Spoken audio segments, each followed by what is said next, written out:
Paz de Cristo, hermanos, los saluda el ministro de Dios, el hermano Ismael, trayendo un mensaje de bendición. Vamos a abrir nuestra Biblia en Segundo de Reyes, capítulo 6, versículo 1 al versículo 7. Y dice así: los hijos de los profetas dijeron a Eliseo: he aquí el lugar en que moramos contigo nos es estrecho. Vamos ahora al Jordán y tomemos de allí cada uno una viga, y hagamos allí lugar en que habitemos. Y él le dijo: andad. Y dijo uno: te rogamos que vengas con tus siervos. Y él respondió: yo iré. Se fue pues con ellos, y cuando llegaron al Jordán cortaron la madera. Y aconteció que mientras uno derribaba un árbol, se le cayó el hacha en el agua y gritó diciendo: ah, Señor mío, era prestado. El varón de Dios preguntó: ¿dónde cayó? Y él le mostró el lugar. Entonces cortó él un palo, lo echó allí e hizo flotar el hierro. Y dijo: tómalo. Y él extendió la mano y lo tomó. Amén. Este pasaje de la Biblia no es muy curioso, ya que el hacha se hunde en el agua y para poder sacarlo el siervo de Dios avienta un pedazo de madera, lo dice aquí en el versículo 6. ¿Dónde cayó? Y él le mostró el lugar. Entonces cortó él un palo y lo echó allí e hizo flotar el hierro. Es algo pues imposible que la madera haga flotar un pedazo de metal muy pesado. Pero entonces cuando es algo imposible para el hombre, eso se considera un milagro, porque solamente Dios lo puede hacer. Amén. ¿Qué encontramos acá? Algo muy maravilloso para aquel que cree, para aquel que tiene fe nada más. Dice la Escritura que una de las cosas que había en el pueblo de Israel es que eran muy dadivosos para con su compañero, como para Dios principalmente. Una de las cosas que Dios le enseña al pueblo es despojarse para dar. Lo vemos en el tabernáculo, en la construcción del tabernáculo, de las cortinas, de todo lo que llevaba el tabernáculo. El pueblo de Israel dio de corazón, dice la palabra, se despojó para dar. Amén. Dice aquí las Escrituras, en el versículo 1, los hijos de los profetas dijeron a Eliseo: he aquí el lugar en que moramos contigo es estrecho. Los hijos de los profetas recibían estudio por el profeta Eliseo, y por lo que describe la palabra, pues el lugar ya les quedaba corto. Y dice el 2: vamos ahora al Jordán y tomemos de allí cada uno una viga, y hagamos allí un lugar en que habitemos. Y él le dijo: andad. Querían ampliar los dormitorios, el lugar de descanso para los profetas. Y le dijo el profeta Eliseo: adelante, vaya. Y le dijo uno: te rogamos que vengas con tus siervos. Y le respondió: yo iré. Amén. Y aconteció que mientras uno derribaba un árbol, se le cayó el hacha en el agua y gritó diciendo: ah, Señor mío, era prestada. El varón de Dios preguntó: ¿dónde cayó? Y él le mostró el lugar. Entonces cortó él un palo y lo echó allí e hizo flotar el hierro. Y dijo: tómalo. Y él extendió la mano y lo tomó. Aquí encontramos una gran verdad. Somos cristianos, creemos en Dios, creemos que la salvación es por gracia. Sabemos que Dios está de nuestro lado y que nos prometió estar con nosotros para siempre. Pero siendo humanos también tenemos necesidades, y una de las necesidades que llega continuamente tal vez a nuestra vida es lo económico, es el poder salir de una situación tal vez de médica, tal vez de construcción, tal vez se compró algo y se tiene que pagar y la fecha ya se acerca. Entonces, siendo cristianos no estamos exentos a eso. Estos hombres eran siervos de Dios, que recibían profecía, que recibían dirección de este gran hombre, Eliseo. Pero ellos no estaban ajenos a pedir prestado, porque dice en el versículo 5, y aconteció que mientras uno derribaba un árbol, se le cayó el hacha en el agua y gritó diciendo: ah, Señor mío, era prestada. Esta hacha no era del hijo de los profetas o del profeta, sino que lo había pedido a alguien para poder salir de esta situación. ¿Cuántos de nosotros no nos hemos visto en una situación similar? Que ha sido necesario ir a alguien o a una caja, yo qué sé, o a un banco a pedir un préstamo para poder salir de una situación. Aquí vemos que ellos querían construir. Muchos de nosotros deseamos construir y para eso pues recurrimos al préstamo. Y dice ahí en el versículo, era prestado, Señor mío, era prestado. Pero lo que mucho llama la atención es el versículo 2 donde dice, hagamos ahí un lugar para habitar. Y el profeta dijo, vayan. Y dijo uno de ellos, te rogamos que vengas con tu siervo. Te rogamos que vengas con tu siervo. Hay veces como cristianos pensamos que Dios es para la iglesia, Dios es para orar por los enfermos, Dios es para orar por los endemoniados, pero lo económico, eso lo trato con mi quincena, con mi semana y hasta ahí nada más. Dios, nuestro Señor Jesucristo, debe ser involucrado en todo, ya que cuando la situación económica o el préstamo que pedimos no lo podemos pagar porque está subiendo, no sé, los réditos o se está llegando el momento de pago, ¿a quién corremos? A los pies de Cristo, a los pies de nuestro Señor para pedirle, por favor, ayúdame, por favor, haz que reciba, no sé, que venga un dinero de tal lugar para que yo pueda suplir o pueda pagar ese gasto que tengo pronto.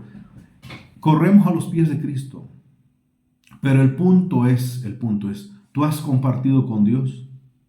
¿Has hecho partícipe a Dios de tus bendiciones? ¿Has hecho partícipe a Dios de tus préstamos?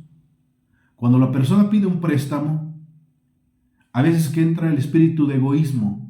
Y el espíritu de egoísmo es, esto es mío y nada más es mío, porque yo lo voy a pagar con el sudor de mi frente, con mi trabajo. Y si tú tienes planeado la línea, lo voy a pagar en 2, 3 quincenas. Pero hay veces que, aunque por muy bien planeado que esté, las cosas cambian. Y lo que ibas a pagar en un mes o en 2 meses, resulta que ya pasan 6, 7 meses o hasta un año o más. ¿Y a dónde corres? A los pies de Cristo, a la congregación. Le pides a Dios, ayúdame por favor, porque esta situación no puedo. Y tú dijiste que me ibas a ayudar siempre y siempre ibas a estar conmigo. Pero la pregunta es, ¿tú has compartido con Dios? Tú le dijiste a Dios antes de sacar ese préstamo, Señor, acompáñame, así como lo hizo este joven. Cuando le dijo al profeta, acompáñame por favor, para que hagamos ese trabajo. Tú nada más vas a ver, nosotros vamos a trabajar, pero acompáñame. Este joven sabía que aunque fuera un trabajo material, necesitaba que Dios, el siervo de Dios, estuviera ahí con él. Por cualquier situación que sucediera, él no lo llevaba de adorno. Él sabía que era necesario encomendar a Dios su trabajo. Y más aún, cuando lo que llevaban estos jóvenes eran herramientas prestadas. Porque se dedicaban nada más a la obra de Dios.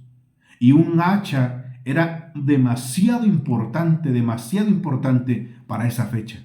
Y era una herramienta primordial para lo que es tanto el campo, la casa, era necesario. Entonces, este joven le dice, acompáñeme. Le hemos dicho al Señor así, le hemos dicho al Señor, Señor, voy a sacar este préstamo, en tu nombre lo voy a sacar y voy a compartir contigo. Voy a ser partícipe de esa bendición a ti, Señor. Voy a bendecir la obra con este préstamo que voy a hacer. Porque esto, como dije al inicio, esto es para el que cree. Esto es para la persona que dice, yo creo que la palabra de Dios es así. Hay quien dice, no, Dios nada más es espiritual. Sí, pero cuando el préstamo ya está por las nubes, ¿a quién corres? A Cristo Jesús. A Cristo Jesús. Y se ha visto o se ha escuchado llorando. Señor, por favor, ayúdame a pagar esto, ayúdame. Tú compartiste con Dios. Vamos a ver un ejemplo acá. En Segundo de Reyes también. Segundo de Reyes 4:1. Y dice así en adelante. Una mujer de las mujeres de los hijos de los profetas clamó a Eliseo, tu siervo, mi marido, ha muerto. Y tú sabes que tu siervo era temeroso de Dios. Y ha venido el acreedor para tomarse 2 hijos míos por siervos. El acreedor ha venido para tomarse 2 hijos míos por siervos. Y Eliseo le dijo, ¿qué te haré yo? Declárame qué tienes en casa. Y ella dijo, tu sierva ninguna cosa tiene en casa, sino una vasija de aceite.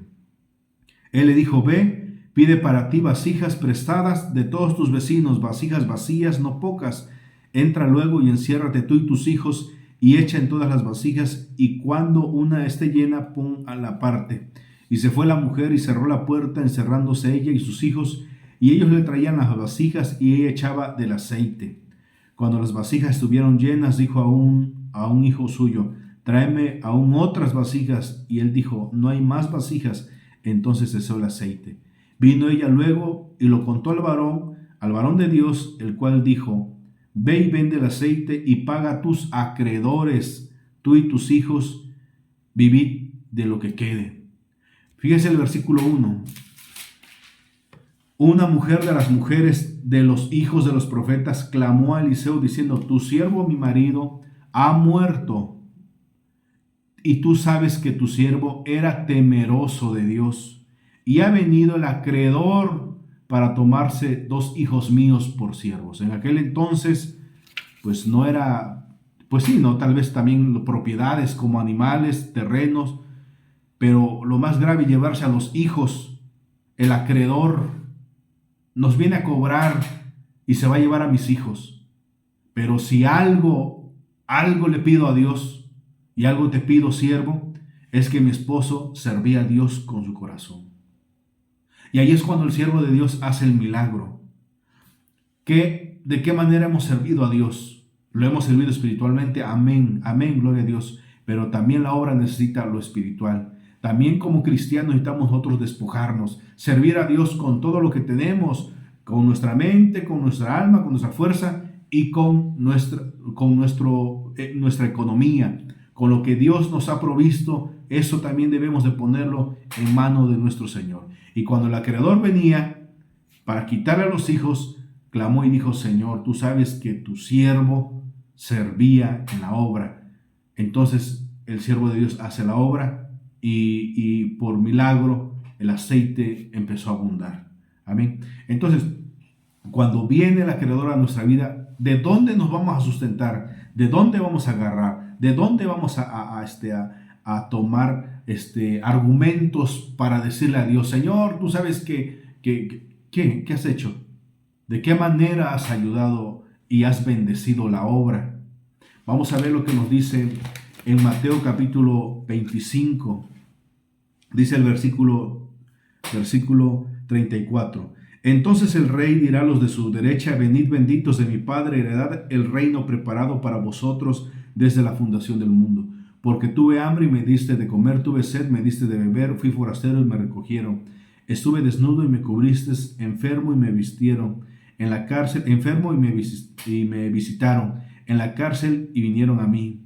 Entonces los justos le responderán diciendo: Señor, ¿cuándo te vimos hambriento y te sustentamos, o sediento y te dimos de beber? ¿Y cuándo te vimos forastero y te recogimos, o desnudo y te cubrimos? ¿O cuándo te vimos enfermo o en la cárcel y venimos a ti? Y respondiendo el rey le dirá: de cierto os digo que en cuanto lo hicieron a uno de estos mis hermanos más pequeños, a mí me lo hicieron. El cristiano debe tener en el corazón un sentir de dar con su hermano en la fe.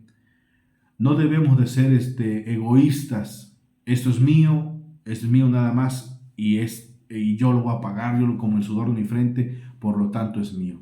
Tú debes de compartir con Dios, con la obra. Como vuelvo a repetir otra vez, eso es para el que cree a la palabra de Dios. Si tú compartes con el Señor, yo sé por la palabra de Cristo que Él te va a bendecir. Tú siembras, como dijo el siervo de Dios en Corintios, San Pablo, tú siembras lo material, vas a cosechar lo material. Tú siembras lo espiritual, vas a cosechar espiritual. Yo creo que en esta vida necesitamos las dos cosas, lo espiritual y lo material. Entonces, para que tú coseches material, tú tienes que sembrar también lo material. Eso es una ley de Dios, y eso no es una idea humana, o que sea un argumento para que la persona dé nada más. No, es una ley de nuestro Señor Jesucristo.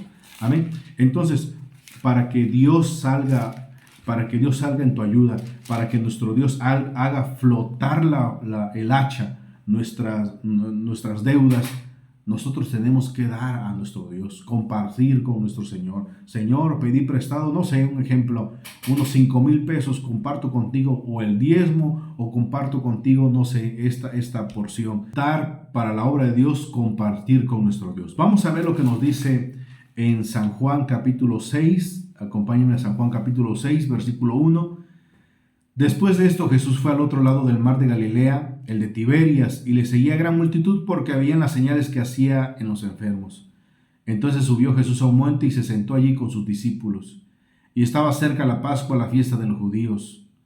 Cuando alzó Jesús los ojos, vio que había venido a él gran multitud, dijo a Felipe: ¿de dónde compraremos pan para que coman estos? Pero esto decía para probarles, porque él sabía lo que había de hacer.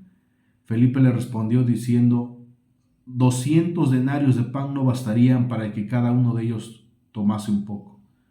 Uno de sus discípulos, Andrés, hermano de Simón Pedro, le dijo: aquí está un muchacho que tiene 5 panes de cebada y 2 pececillos, mas ¿qué es esto para tanto? Acá hay un joven que tiene 5 panes de cebada y 2 pececillos, pero ¿qué es esto para tantos? No creía este hombre, Andrés, que el Señor podía hacer un milagro maravilloso con lo poco. Cuando tú compartes con Dios, este joven, lo más seguro es que su madre tal vez le preparó el alimento solamente y exclusivamente para él. ¿Qué era lo que llevaba? 5 panes de cebada y 2 pececillos nada más. Cebada es un alimento pues humilde, por así decirlo. Y 2 pececillos era para su alimento de él, tal vez para todo el día. Pero él no quiso ser egoísta, no dijo: no, pues es mío, yo me quedo con esto y me lo como yo, aunque todos estén ahí por, no sé, por no haber traído, por no ponerse listos, no se prepararon. No, él no fue egoísta y lo puso a los pies de Cristo y dijo: aquí está, tú sabrás qué haces con esto. Entonces Jesús dijo: hacer recostar la gente, y había mucha hierba en aquel lugar, y se recostaron como un número de 5,000 varones. Tomó Jesús aquellos panes, y habiendo dado gracias, los repartió entre los discípulos, y los discípulos entre los que estaban recostados, asimismo de los peces cuanto querían. Y cuando se hubieron saciado, dijo a sus discípulos: recojan los pedazos que sobraron, para que no se pierda nada. Recogieron pues y llenaron 12 cestas de pedazos que de los 5 panes de cebada sobraron a los que habían comido. Amén. Entonces Dios hace multiplicar la comida, Dios hace multiplicar lo económico, pero es que pongamos en práctica el compartir con nuestro Dios, el dar a nuestro Dios, el dar para la obra. Ármate de ese pensamiento y verás que Dios va a bendecir tu vida económica. Tú siembras lo económico, recogerás o segarás lo económico. Amén. Tú no siembras lo económico en la obra de Dios, no cosecharás lo económico. Esa es la ley de Dios. Amén. Vamos para terminar en Hebreos. Vayamos a Hebreos en su capítulo 6, versículo 10. Hebreos capítulo 6, versículo 10. Dice: porque Dios no es injusto para olvidar vuestra obra y el trabajo de amor que habéis mostrado hacia su nombre, habiendo servido a los santos y sirviéndoles aún. Porque Dios no es injusto para olvidar vuestra obra y el trabajo de amor que habéis mostrado hacia su nombre, habiendo servido a los santos y sirviéndoles aún. Dios no ha olvidado lo que tú has hecho por la obra. Dios tiene presente lo que tú has hecho por la obra, lo que has dado en economía, cómo te has despojado para la obra, tal vez como en mano de obra, trabajo, aportación. Dios no lo ha olvidado, Dios no lo ha olvidado. Entonces, debes de llevar esto presente. Queremos cosechar lo económico, tenemos que sembrar económico también, para que así seamos bendecidos. Y si en una situación complicada me es necesario pedir un préstamo, yo tengo que poner a Dios en primer lugar y compartir con Dios, compartir con la obra, para que cuando la situación se empiece a tornar complicado, entonces yo tenga a quien recurrir con toda confianza y decirle: por favor, ayúdame, Padre, Tú sabes que he compartido contigo. No me niegues el apoyo. Ayúdame a salir de esto y Dios hará la obra. Amén. Entonces hoy hemos estudiado lo de Reyes, el hacha que flota, amén. Y ha sido de mucha bendición para nosotros. Pero como dije al inicio, es para el que cree, para el que cree. Amén. Bueno, en otra ocasión nos estaremos estudiando otro tema para la honra y gloria de nuestro Señor Jesucristo. Que Dios los bendiga.